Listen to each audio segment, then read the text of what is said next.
Kofjord, Norway, 22 September 1943. At 08:12 hours, shock waves rippled across Altifjord as explosions lifted the German battleship Tirpitz, 42,900 tons of armor and guns, several feet from the water. What caused them were not torpedoes, bombs, or mines, but two British midget submarines, X6 and X7, each just 51 feet long with four-man crews. They had traveled over 1,200 miles from northern Scotland, towed beneath the sea, to deliver two 2-ton explosive charges beneath the keel of Germany's most feared ship. Archival reports confirm Tirpitz disabled for 193 days, enough to clear the Arctic for Allied convoys. The Admiralty later called it the highest-yield single operation by tonnage destroyed per man employed. This episode exposed a paradox. The smallest vessels of the Royal Navy had neutralized its greatest threat. German planners assumed that a battleship under layered defenses could paralyze Allied movements through threat alone. British convoy data showed the effect in stark numbers. Diversions, postponements, and heavy cover requirements for JW and RA convoys consumed resources at an unsustainable rate. Internal calculations estimated that a single Tirpitz sortie might place 12% of total winter tonnage at risk. The Royal Navy responded by holding 6 capital ships and over 30 destroyers in constant readiness, warships desperately needed elsewhere. The Mediterranean theater called for escorts. The Atlantic battle against U-boats demanded hunter-killer groups. Yet these vessels remained anchored in Scottish waters, awaiting a threat that might never materialize. Admiral Sir John Tovey commanded the home fleet from his headquarters at Scapa Flow. His staff reviewed the same intelligence summaries week after week. The German battleship rarely moved, but her presence alone reshaped Allied naval dispositions across 2 oceans. Tirpitz represented more than 40,000 tons of steel and firepower. She carried 8 15-inch guns, 12 5.9-inch secondary batteries, and armor plating up to 14 inches thick. Her mere existence in Norwegian waters forced the Admiralty into defensive calculations that consumed planning capacity and operational flexibility. The Director of Naval Intelligence compiled loss projections if Tirpitz ever broke into the convoy lanes. The numbers justified the paranoia. A single successful sortie could sink merchant vessels carrying tanks, aircraft, food, and ammunition to the Soviet Union, supplies that might determine whether the Eastern Front held or collapsed. First Sea Lord's office circulated memoranda exploring alternatives. High-level bombing had failed repeatedly. The narrow fjords and mountain walls limited approach angles. German smoke generators could blanket the anchorage within minutes. Anti-aircraft concentrations made low-level attacks suicidal. Conventional submarine attacks faced similar obstacles. The German defense in depth at Kofjord and Altifjord included ASDIC barriers, multiple anti-submarine net lines extending to 120 feet depth, hydrophone posts, smoke generators, concentrated anti-aircraft batteries, and patrol trawlers.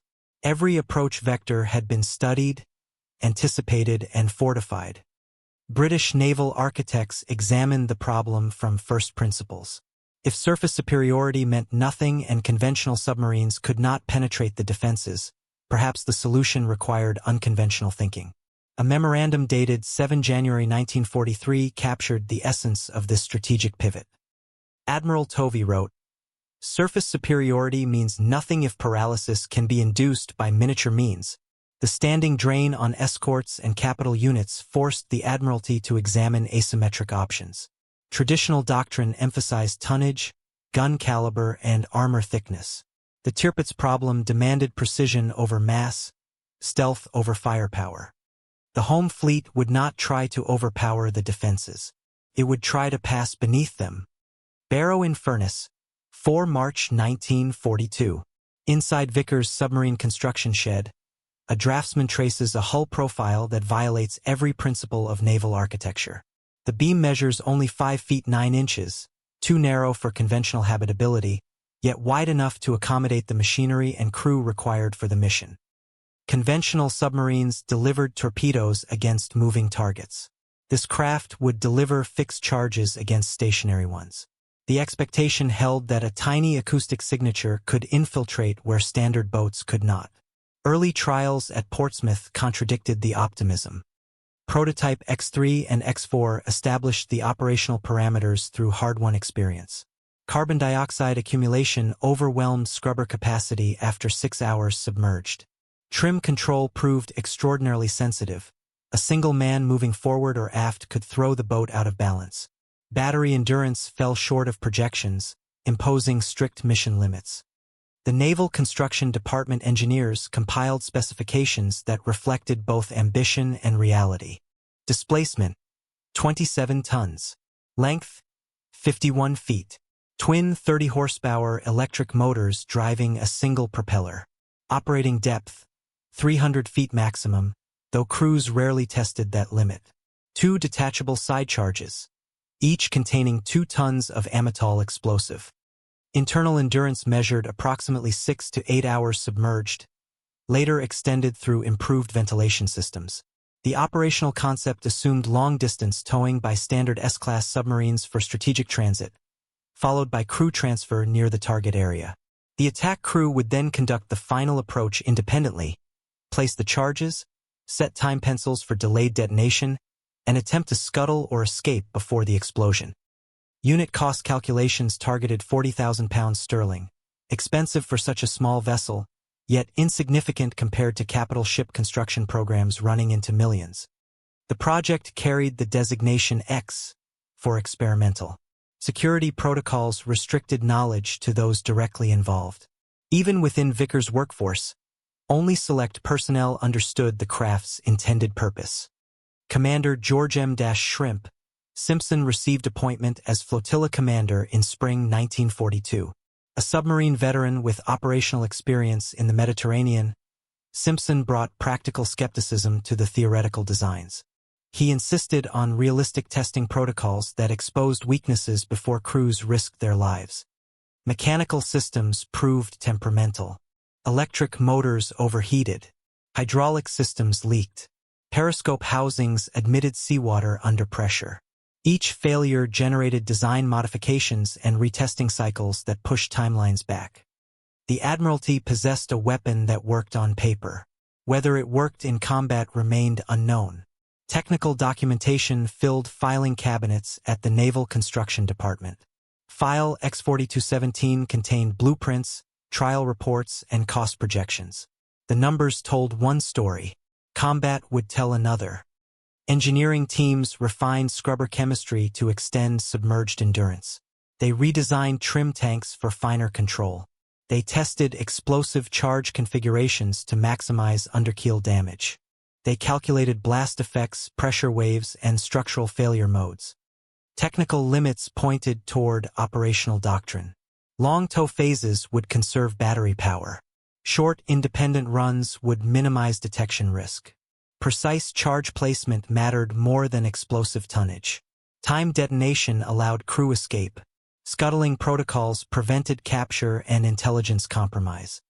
By summer 1942, the Royal Navy had created a weapon it could barely operate, and would soon ask volunteer crews to ride through Arctic waters toward the most heavily defended anchorage in the German fleet. HMS Varbel, Argyll, 10 June 1943. Condensation drips from a periscope housing inside X7's cramped control compartment. A stopwatch runs as the crew practices couch rest, breathing techniques designed to stretch scrubber capacity beyond rated limits. For men occupy a space smaller than a delivery lorry, preparing to penetrate defenses that had defeated conventional attacks for 2 years. Commander Simpson's training base at Lochstriven operated under strict security. Crews transferred from standard submarine service, volunteering for hazardous duty without knowing specific targets. The selection process emphasized technical skill, psychological stability, and physical endurance. Early training evolutions produced sobering results. Practice runs against moored hulks in Scottish waters showed a 5 to 7% success rate for accurate charge placement. Oxygen regeneration systems limited submerged time. Heat and humidity approached saturation levels during prolonged submergence. Crews reported difficulty maintaining focus as carbon dioxide levels climbed. Lieutenant Donald Cameron commanded X6. His background included conventional submarine patrols and mine-laying operations. Cameron approached training with methodical intensity, drilling his crew on emergency procedures until responses became automatic. Lieutenant Basil Place took command of X7. Place brought a reputation for aggressive tactics and cool judgment under pressure. His crew included engineering ratings who could diagnose mechanical faults by sound and vibration alone. Sub-Lieutenant Kieran trained as a diver, practicing net-cutting techniques with mechanical cutters and swimmer-delivered wire saws. The German defensive nets used heavy-gauge steel cables that resisted cutting. Kieran developed techniques for finding weak points where cables crossed or anchored to seabed moorings. Mechanical systems failed regularly during training. Hydraulic leaks forced emergency surfaces. Electric motor brushes wore prematurely. Periscope seals admitted water. Each failure generated maintenance logs and engineering modifications. Tragedy struck during trials on 16 September 1942. X3 failed to surface during a deep diving test. The crew survived the initial flooding but faced a desperate escape from 120 feet. All 4 men reached the surface alive, a testament to their training and the escape equipment, but a reminder of the craft's unforgiving nature. The Admiralty monitored training reports with growing concern. Success rates remained low. Mechanical reliability fell short of requirements. Yet strategic necessity drove the program forward. By August 1943, 6 of 8 boats remained serviceable. Cameron wrote in a training memorandum, "We live inside pressure hulls smaller than a lorry, yet we are to destroy a fleet." The flotilla practiced crew rotation procedures that would occur during the tow phase. Passage crews would endure the 10-day transit under tow, then transfer to the parent submarines near the Norwegian coast. Fresh attack crews would take over for the final approach, ensuring maximum alertness during the most dangerous phase. Tactical discussions addressed every contingency: how to navigate under nets, how to place charges if equipment failed, how to escape after release, how to scuttle if capture seemed imminent. The Germans could not be allowed to examine an intact X-craft. On 11 September 1943, the Admiralty authorized Operation SOURCE. The target, Tirpitz and other major German units at Altafjord. The force, 6 X-craft with 4-man crews, 24 men total. The objective, disable or sink capital ships that conventional attacks had failed to touch. The flotilla left Scotland with a demonstrated success rate that, on paper, did not justify the risk. Strategic necessity required the attempt anyway. Northwest Scotland, 11 September 1943, 0400 hours. Towlines pay out from 6 S-class submarines as X-craft X5 through X10 clear Loch Cairnbawn in darkness. The ocean lies calm under a moonless sky. Within hours, the flotilla will be beyond recall. Each X-craft trails 200 yards behind its towing submarine. The plan calls for steady 6-knot progress across 1,200 miles of open ocean, then Norwegian coastal waters, then fjords leading to Altafjord.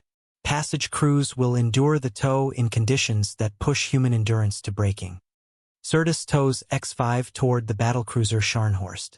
Thrasher pulls X6 toward Tirpitz. Stubborn tows X7, also targeting Tirpitz.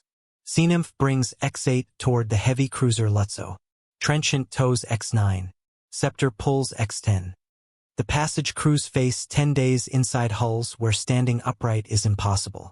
Internal temperatures climb to 35 degrees Celsius. Humidity reaches 98%. Condensation streams down bulkheads.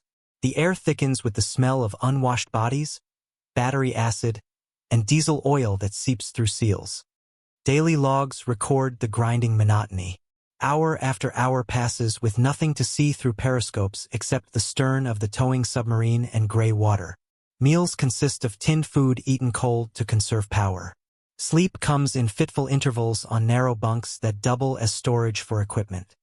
Battery conservation becomes an obsession. Every electrical circuit is scrutinized. Lighting reduced to minimum levels.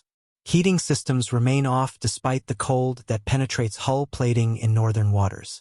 The crews alternate between shivering and sweating as conditions inside the hulls fluctuate. Heavy seas arrive on the 3rd day. The towlines strain under increasing loads as waves lift and drop the X-craft. Crews brace themselves against violent motion. Equipment breaks loose and must be resecured. Seawater finds its way past gaskets and hatch seals. On 20 September, disaster struck X9. The towline parts during heavy weather. Trenchant circles back, searching the surface for any sign of the midget submarine. Nothing appears. X9 has imploded during the plunge to depth, taking its four-man passage crew with it.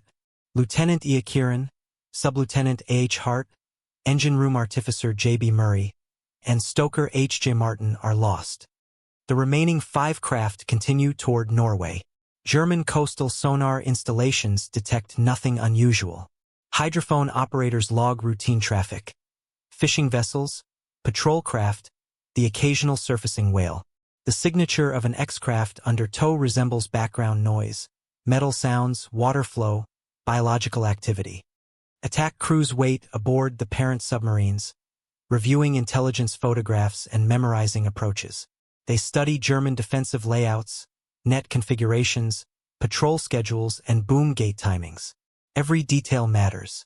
A single mistake will end in death or capture. Near the Norwegian coast, scheduled crew transfers begin. Parent submarines rendezvous with X-craft at designated positions.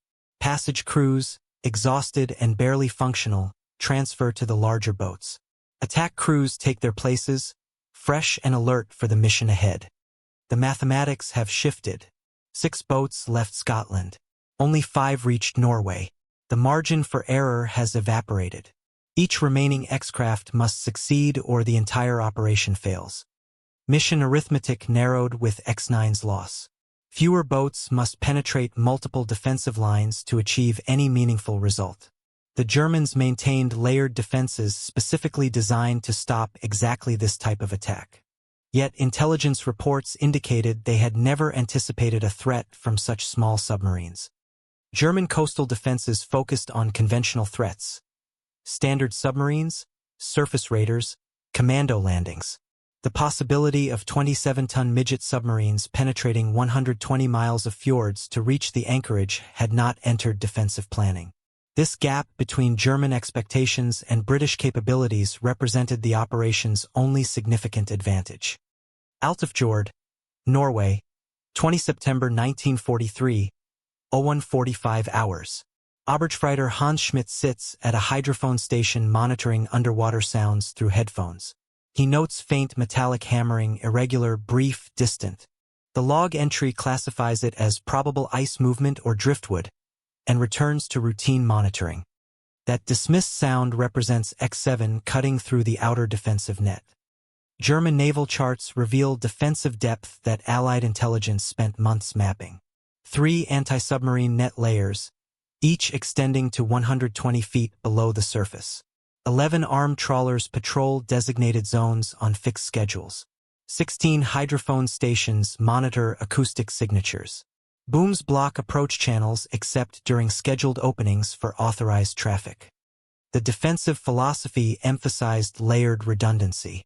If attacking submarines penetrated the first net, the second would stop them.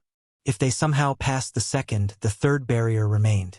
Patrol craft would detect periscope sightings. Hydrophones would track propeller noise. The system assumed that no submarine could remain undetected through all 3 layers. Kriegsmarine Plan No. 51/43, Verankerung Tirpitz, documented the anchorage security measures in exhaustive detail. German naval architects had studied British submarine capabilities and designed defenses accordingly. They calculated detection probabilities, response times, and engagement ranges. The resulting system should have been impenetrable. Yet the calculations assumed conventional submarines. Nobody had anticipated X-craft. The midget submarine's 27-ton displacement generated minimal acoustic signatures. Their electric motors produced no diesel exhaust. Their 5'9" beam allowed maneuvering through gaps that would trap larger boats. These characteristics rendered standard defensive doctrine less effective. Norwegian resistance agents operating in Tromsø had provided critical intelligence. They photographed net anchors from fishing boats. They recorded boom gate opening schedules. They noted patrol patterns and shift changes. This information reached London via clandestine radio transmissions, where analysts converted observations into tactical plans. British Photographic Reconnaissance Unit Spitfires flew high-altitude missions over Fjord, returning with oblique photographs that revealed ship positions, net layouts, and defensive installations. Photo interpreters at Medmenham studied the images frame by frame, building detailed maps of approaches and obstacles. The intelligence revealed specific vulnerabilities. Boom gates opened on predictable schedules to admit supply vessels. Net maintenance crews occasionally left gaps during repair work. Patrol trawlers followed fixed routes that left brief windows of opportunity. Hydrophone coverage had dead zones where thermal layers and bottom contours distorted sound propagation. X-craft doctrine exploited these vulnerabilities through precise timing and low-speed approaches. Submerged speed of 2 to 3 knots minimized propeller cavitation. Periscope exposures lasted seconds, not minutes. Navigation relied on timed runs between visual fixes rather than continuous observation. Diver operations added another dimension. Sub-Lieutenant Kieran and other trained swimmers could exit through the wet and dry compartment with mechanical cutters, locate weak points in nets, cut sufficient openings, and return to their boats. The physical demands were extreme, working in near-freezing water at depth, in darkness with limited air supply. German defenders never anticipated this combination of small size, electric propulsion, diver operations, and suicidal determination. Their defensive calculations assumed rational actors who would break off attacks when faced with certain death. They failed to account for volunteers who accepted death as probable but not inevitable, and who believed the mission's importance outweighed personal survival. The hydrophone operators' dismissed report of metallic hammering represented a critical intelligence failure.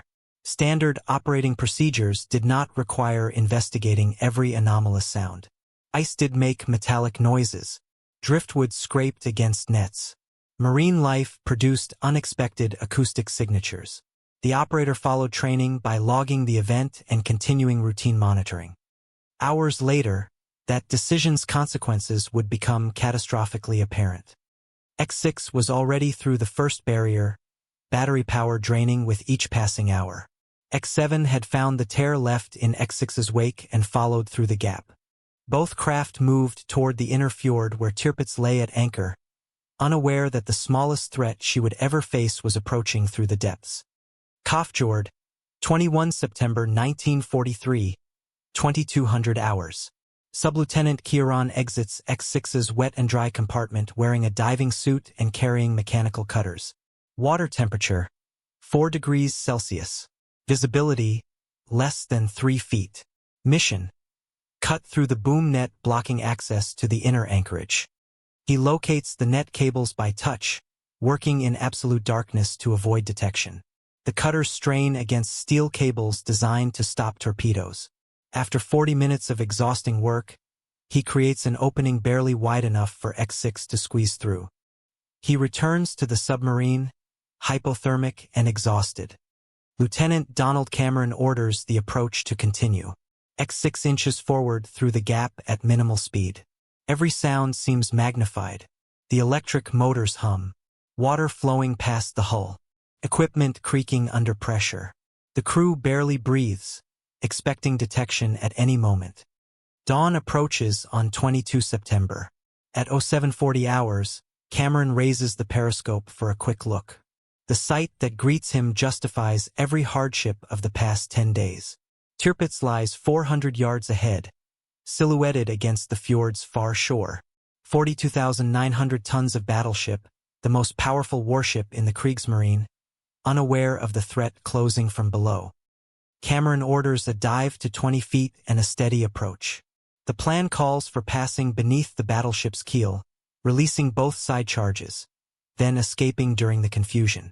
But machinery chooses this moment to fail. The starboard motor overheats and seizes. X6 loses propulsion and begins to surface uncontrollably. Cameron blows tanks to stabilize trim, but the damage is done. X6 breaks the surface 300 yards from Tirpitz. Patrol craft V-61 spots the unusual wake and opens fire with small arms. Bullets ricochet off X-6's wet casing as Cameron crash dives. The German gunners report feindliches Kleinstboot, enemy midget craft, to the harbor command. Now exposed and damaged, Cameron makes the decision that will determine the operation's outcome. Rather than abort, he will complete the attack by any means necessary. X-6 maneuvers beneath Tirpitz despite the seized motor, struggling to reach the optimal release point. At 08:03 hours, unable to achieve ideal position, Cameron orders manual release of both side charges. Each 2-ton Amitol charge drops free and settles on the fjord bottom directly beneath Tirpitz's machinery spaces. Time pencils are set for 1 hour delay. With charges released and the boat damaged beyond recovery, Cameron orders X-6 scuttled. Demolition charges blow holes in the ballast tanks. The submarine settles to the bottom. The crew activates emergency escape breathing apparatus and begins the ascent from 40 feet. German sailors on Tirpitz's deck watch 4 men surface near the ship. Small boats recover them immediately. Lieutenant Cameron, Sub-Lieutenant Kieran, engine room artificer Goddard, and Stoker Brown become prisoners.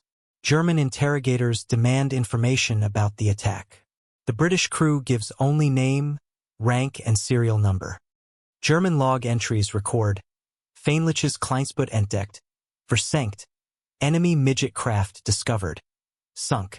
Harbor command orders sweeps for additional submarines.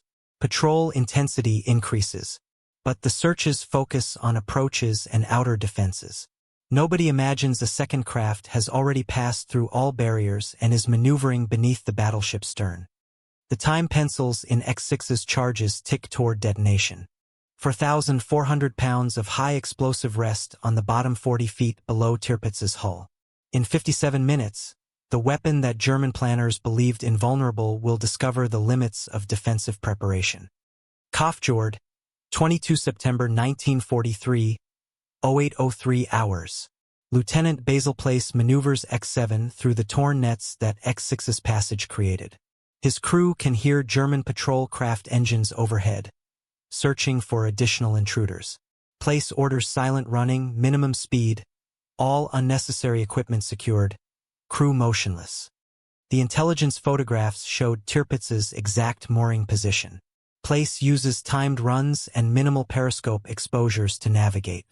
Each look reveals more detail. The battleship's massive hull, anti-torpedo nets, patrol boats circling, and, critically, no indication the Germans know X-7 has penetrated their defenses. At 08:08 hours, X-7 achieves position beneath Tirpitz's stern. Place orders charge release. The port charge drops cleanly. The starboard charge jams in its cradle. Engineering ratings work frantically to free it while the boat maintains station keeping beneath the target. 3 minutes later, the starboard charge releases. Both packages, 4,000 pounds of Amitol, settle on the bottom beneath the battleships after machinery spaces. Place sets time pencils for 60-minute delay to synchronize with X-6's charges. Now comes the escape. X-7 attempts to clear the area before detonation, but the boat becomes entangled in anti-torpedo nets surrounding Tirpitz. Place orders full power astern. The propeller churns. The hull vibrates. Net cables scrape along the casing with sounds that surely carry to German hydrophones. For 90 minutes, X-7 struggles in the nets. The crew works through mounting exhaustion and carbon dioxide buildup. Oxygen levels drop. Temperature climbs. The time pencils are running. Both X-6 and X-7's charges will detonate in minutes. At 08:12 hours, the fjord erupts. 4 tons of TNT-equivalent explosive detonates beneath Tirpitz with near-simultaneous timing. The pressure wave lifts the 42,900-ton battleship several feet from the water. Steel plates buckle. Welded seams split. Interior spaces flood. Inside Tirpitz, crew members are thrown to decks by the impact. Gauge needles slam against stops. Lighting fails throughout the ship. Steam lines rupture. Watertight doors strain against flooding. Damage control parties rush to contain breaches that appear throughout the hull. X-7, still entangled in nets, receives the full force of shock waves reflecting off the battleship's hull. Instruments shatter. Hull plating cracks. Seawater pours through split seams. The crew has no choice. They must surface immediately or die trapped in the wreckage. X7 breaks the surface amid chaos. German gunners open fire from multiple positions. Place and 2 crew members reach the casing and surrender. Sub-Lieutenant Aitken remains below, attempting to scuttle. The boat sinks before he can escape. His body is never recovered. German damage reports compile throughout the day. Flooding, 1,400 tons. Boiler rooms 1 and 2 destroyed. Propeller shaft bearings damaged. Generator rooms flooded. Fire control systems offline. 8 killed. 85 wounded. Admiral Otto Schneewind commands German naval forces in Norway. His report to Naval High Command dated 25 September 1943 states, Schiff kampfunfähig auf 6 Monate. Ship incapacitated for 6 months. The tactical mathematics are devastating for Germany. Tirpitz required 63 million Reichsmarks to construct. 7 years of planning, design, and fabrication. 42,900 tons of steel, electronics, armor, and weapons. A crew of 2,500 officers and men. 2 midget submarines, 8 men for tons of explosives. Total cost, £80,000 sterling. Construction time, 18 months. The return on investment exceeded any conventional attack by orders of magnitude. Those 6 months would change the Arctic convoy war. The fleet in being had become a hulk in repair. Strategic calculations that shaped Allied convoy planning for 2 years evaporated in 8 seconds of underwater detonation. Scotland and Bletchley Park, 23 through 28 September 1943. A Royal Air Force Photographic Reconnaissance Unit Spitfire returns to base after a high-altitude sortie over Altifjord. The pilot reports anti-aircraft fire but no damage. The film magazines contain evidence that will confirm Operation SOURCES success. Photo interpreters at Medmenham develop the frames and study them under magnification.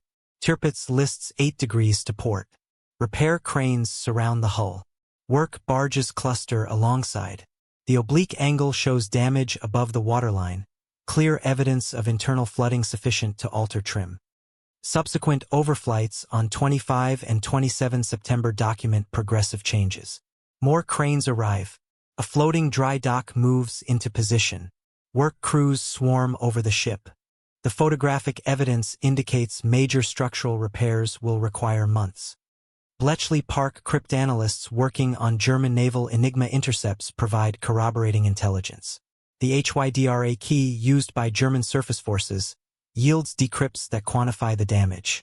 A requisition dated 24 September requests 700 tons of steel plate from German suppliers. Another message requests 200 shipwrights with welding expertise. Additional decrypts reveal personnel casualties and equipment losses. The boiler rooms sustained catastrophic damage.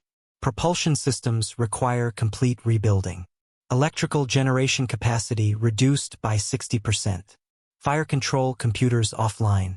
Ammunition handling systems damaged.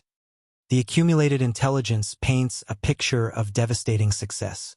German repair timelines estimate 6 months minimum before Tirpitz returns to operational status. Some internal assessments suggest 8 to 10 months more realistic given material shortages and the difficulty of working in a remote Norwegian fjord. Admiralty planners absorb the intelligence with barely contained satisfaction. They had committed 24 men and 6 submarines to an operation that conventional wisdom deemed suicidal. The success validated asymmetric warfare concepts that skeptics had dismissed as desperation measures. Convoy planning cycles change within days. JW-55A departed Britain on 15 December 1943 with reduced capital ship escort. The heavy units that had been tied down in Scottish waters redeployed to the Mediterranean and Atlantic. Destroyer availability for anti-submarine operations increases by 30%. The Admiralty releases a carefully worded communiqué. Number 187/43 states, Tirpitz rendered inoperative, no details. No mention of methods or losses. The The cryptic announcement tells the world that Germany's most powerful surface threat has been neutralized without revealing how. German propaganda attempts to minimize the damage. News releases claim minor repairs and temporary unavailability, but Swedish neutral observers in Norway report extensive repair activity visible from shore. The truth cannot be completely suppressed. Churchill receives briefings on the operation's outcome. He authorizes Victoria Cross awards for the survivors. Lieutenant Cameron and Lieutenant Place receive Britain's highest military decoration. The 8 men who died or remained missing are mentioned in dispatches. Their sacrifice enabled strategic gains that exceeded the wildest pre-mission estimates. A force of 24 men had achieved what 2 years of air attacks and over 60 torpedo sorties had failed to accomplish. The numbers told the story more eloquently than words. X-9 lost with 4 crew during tow. X-5's fate unknown. Presumed lost with 4 crew. X-6 scuttled after a successful attack. 4 crew captured. X-7 lost after a successful attack. 3 crew captured. 1 killed. X-8 and X-10 withdrew after encountering insurmountable obstacles. 8 tons of explosives had generated 193 days of capital ship paralysis. The operational mathematics validated every aspect of the X-craft concept. Stealth over firepower, precision over mass, training over technology. Portsmouth, December 1943.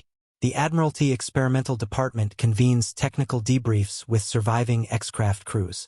Lieutenant Cameron and Lieutenant Place, recently repatriated in prisoner exchanges, provide detailed accounts of equipment performance under operational conditions. The sessions reveal systematic deficiencies and unexpected successes. Carbon dioxide scrubbers performed adequately during short-duration attacks but failed during X-7's extended net entanglement. Heat accumulation exceeded predictions when crews worked at maximum exertion. Trim control proved more sensitive than training suggested. The smallest weight shifts affected boat attitude. Engineering teams compile recommendations. Revised scrubber chemistry extends endurance. Simplified trim manifolds improve response speed. Motor brush composition changes reduce maintenance requirements. Battery capacity increases through improved cell design. The lessons extend beyond hardware. Crew selection protocols tighten to emphasize psychological stability under prolonged stress. Training curricula incorporate lessons learned about net cutting, time management, and emergency procedures. Operational planning recognizes that success rates will never approach conventional submarine operations, but that the targets justify the risks. Commander Simpson argues for institutionalizing the capability. The Admiralty initially viewed X-craft as a one-off special operation.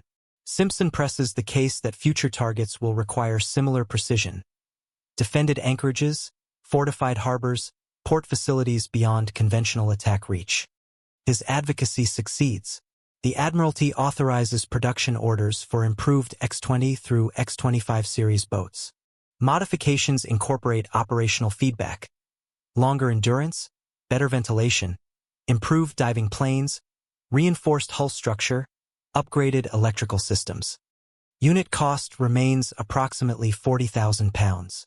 The program total reaches £800,000, substantial for small craft, yet trivial compared to capital ship construction budgets running into millions. Cost-effectiveness analyses show midget submarine operations at approximately 1/15 the expense of fleet air arm strikes for comparable effect against capital units. The mathematics favor continued investment. A single X-craft destroying or disabling a capital ship generates returns that justify losing dozens of midget submarines. The calculus differs fundamentally from conventional naval warfare where ship trades occur at rough parity. X-craft warfare accepts disproportionate losses because even total loss of attacking units produces strategic gains when targets include battleships, cruisers, or irreplaceable infrastructure. Production accelerates through early 1944. Vickers Barrow facility expands X-craft construction capacity. New crews train at locks driven under protocols refined by Operation SOURCE survivors. The flotilla grows from experimental curiosity to operational capability. Technical staff explore variant applications. Could X-craft deliver specialized payloads beyond explosives? Could they conduct reconnaissance inside harbors? Could they serve as navigation beacons for amphibious operations? This last possibility generates particular interest.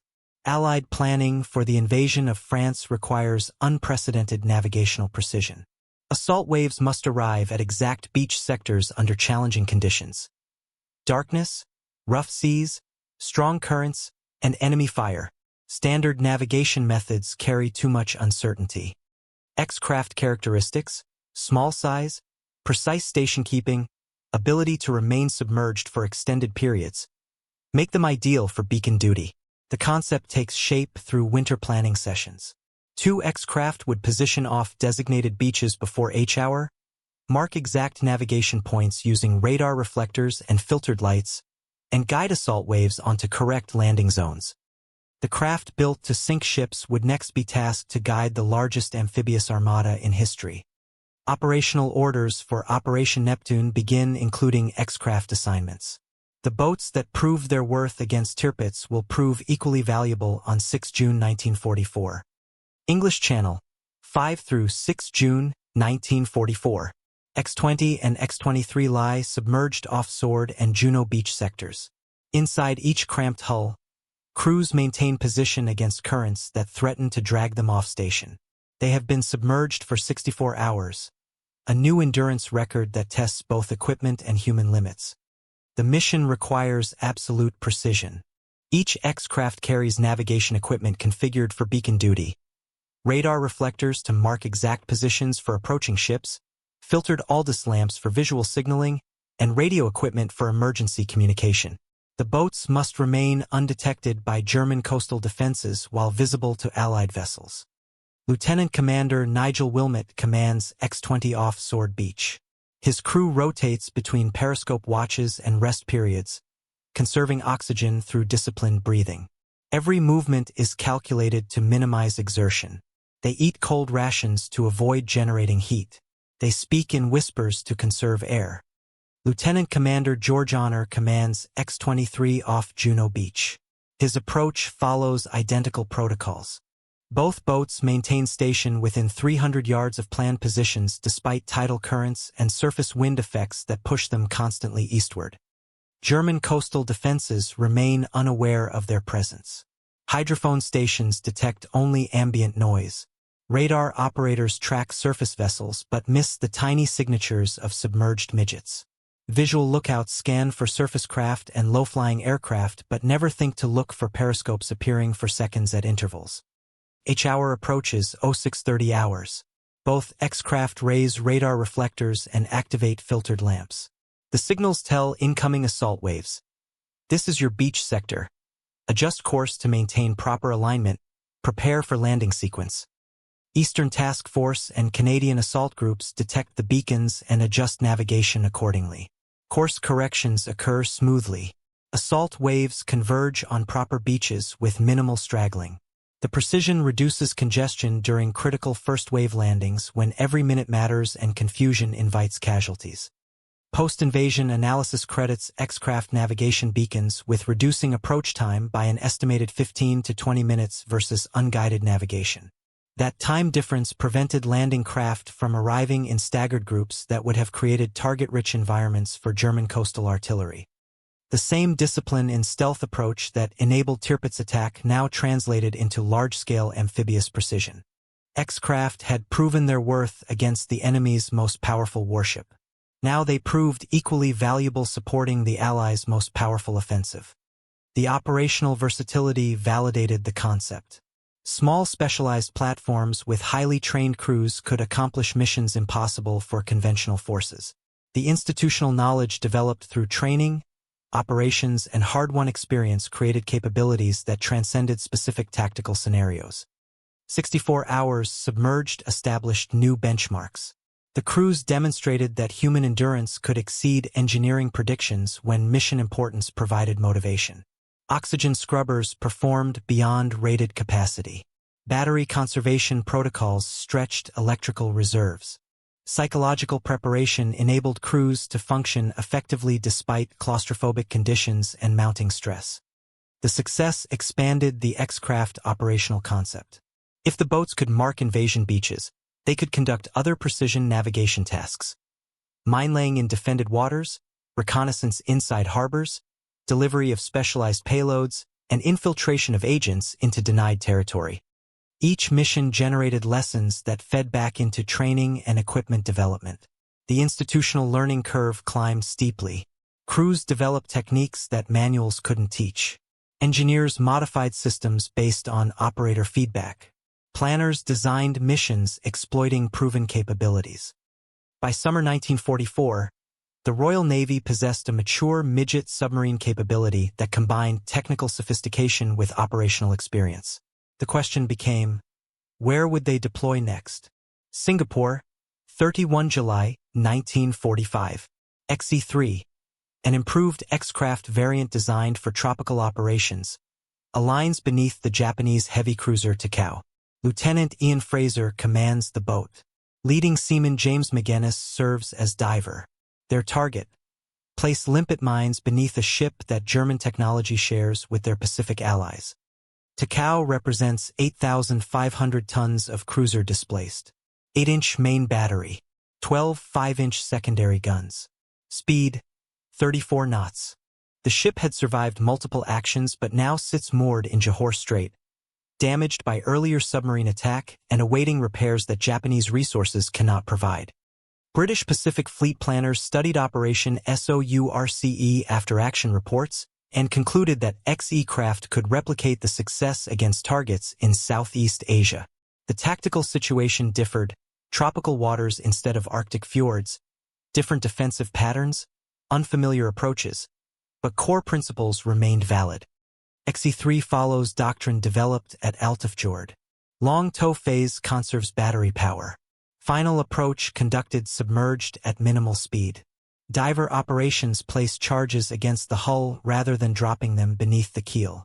Time pencils allow crew escape before detonation. McGuinness exits through the wet and dry compartment carrying limpet mines. Water temperature, 30 degrees Celsius. Vastly warmer than Norwegian fjords, but creating different challenges. Visibility, slightly better than Arctic waters but still limiting. The bottom composition, soft mud rather than rock, complicates weight distribution. He works beneath Takao's hull for over 30 minutes, placing charges at critical points along keel structure and propeller shafts. Japanese sentries patrol the deck overhead, unaware that explosives are being magnetically attached 6 feet below. The operation requires absolute silence and precise placement. Fraser maintains position through subtle trim adjustments. The XE-3's improved controls allow station-keeping accuracy within feet rather than yards. Engineering refinements from 2 years of operational experience pay dividends in tactical precision. McGuinness completes placement and returns to XE-3. Fraser orders withdrawal at minimum speed. The boat clears the immediate area and surfaces beyond visual range. Time pencils tick toward detonation. The explosions occur as planned. For 1,000 pounds of explosive damage Takao beyond Japanese repair capacity. Flooding and structural damage render the cruiser combat ineffective. She will remain moored in Johor Strait until war's end, unable to threaten Allied operations. Japanese Naval General Staff War Diary records. Takao damaged beyond repair. August 1945. The entry lacks detail but confirms tactical success. Another capital ship neutralized by Midget submarine attack. The doctrine proved exportable across theaters, climates, and tactical situations. Fraser and McGuinness receive Victoria Cross awards for their actions, the same decoration given to Cameron and Place after Tirpitz. The symmetry reflects identical tactical challenges and solutions separated by 2 years and 10,000 miles. The Pacific XE operations demonstrated that lessons learned in Norwegian fjords translated directly to Southeast Asian operations. Defensive layouts differed but fundamental principles remained constant. Stealth over firepower, precision over mass, training over technology, determination over odds. The concept born in Scottish locks had ended a heavy cruiser's career in tropical waters. From Altafjord to Johor Strait, X-craft proved their worth against defended targets that conventional forces could not reach effectively. By August 1945, the Royal Navy's Midget submarine capability had matured into a proven operational asset applicable across theaters and tactical situations. The institutional knowledge, training infrastructure, and engineering refinement created a capability unique in naval warfare. Admiralty, London, October 1943 through March 1944. Convoy planning tables show systematic changes following Tirpitz's neutralization. Fewer capital escorts assigned to Arctic sailings. Destroyer availability columns expand. Force allocation charts reflect strategic rebalancing that Operation SOURCE enabled. Pre-SOURCE planning assumed heavy winter losses or major convoy diversions. The German battleship threat forced defensive postures that consumed resources at unsustainable rates. 6 capital ships and over 30 destroyers remained tied to home fleet duties. Waiting for a sortie that never materialized yet could not be ignored. Post-SOURCE figures document dramatic change. Convoy escort requirements fall approximately 30% as Tirpitz remains immobile through winter 1943-44. Merchant losses on JW routes drop below 2% by March 1944, lowest figures of the war for that convoy series. The statistical evidence tells the story. Arctic convoy throughput October 1943 through November 1944 measures 4.6 million tons delivered. That tonnage includes tanks, aircraft, trucks, ammunition, food, medical supplies, and raw materials sustaining Soviet forces on the Eastern Front. Escorts released from Arctic duty reinforce hunter-killer groups in the Atlantic. U-boat suppression curves show accelerating German losses through winter 1944. The correlation is not coincidental. Destroyers freed from convoy escort can pursue aggressive anti-submarine tactics that defensive convoy protection precludes. Mediterranean theater receives reinforcements as home fleet strength requirements decline. Amphibious operations supporting Italy campaigns benefit from additional destroyer support. The ripple effects extend throughout Allied naval dispositions. Trade division planners compile efficiency reports showing force multiplication effects. 24 men in 6 submarines generated resource reallocation impacting thousands of additional personnel and hundreds of ships. The leverage exceeded anything conventional operations produced. Home fleet staff documents reflect strategic confidence absent from pre-SOURCE assessments. Planning assumptions shift from defensive to offensive orientations. The psychological impact of neutralizing Germany's greatest surface threat influences decision-making at levels far beyond tactical naval operations.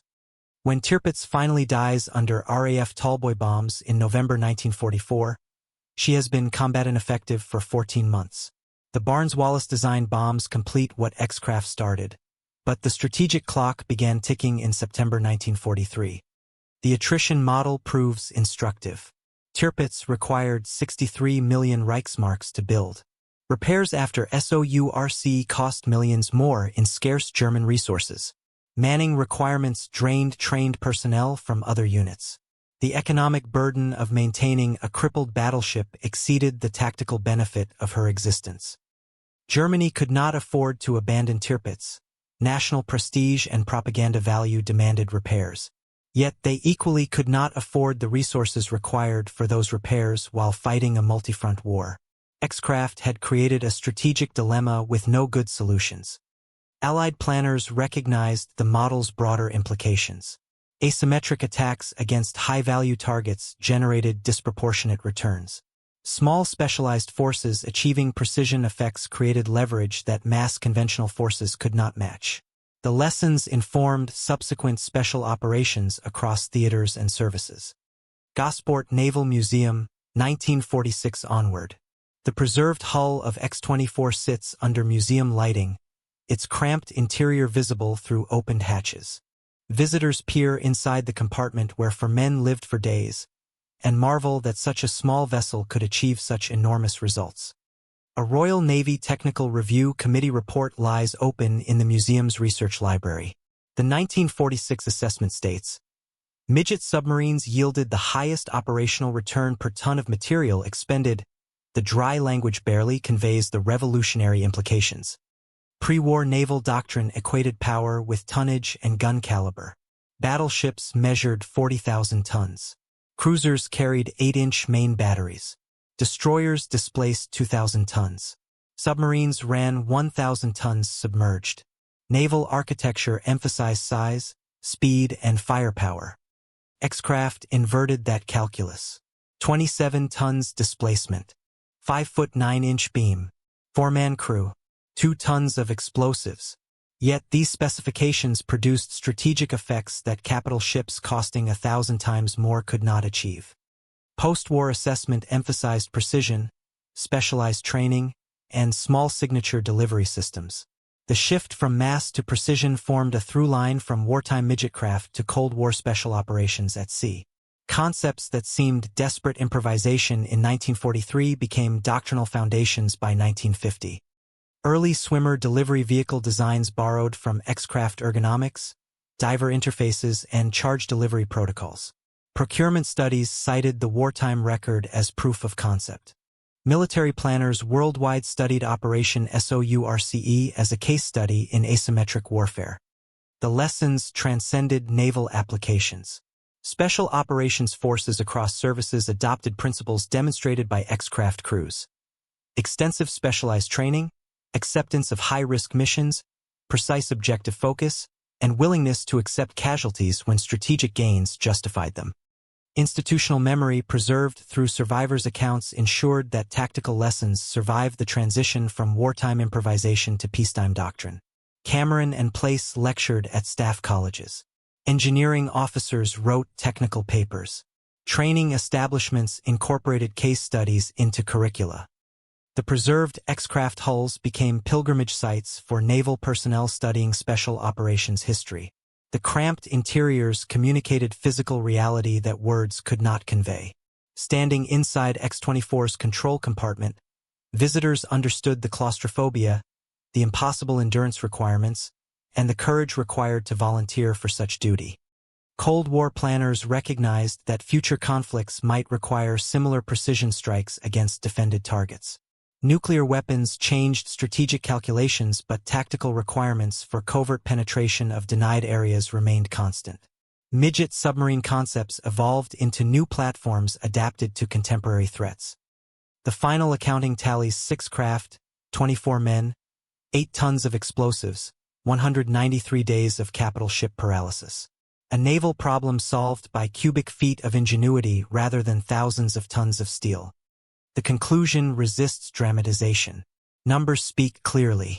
Tirpitz, 42,900 tons, 8 15-inch guns, 14-inch armor, 2,500 crew, 63 million Reichsmarks construction cost.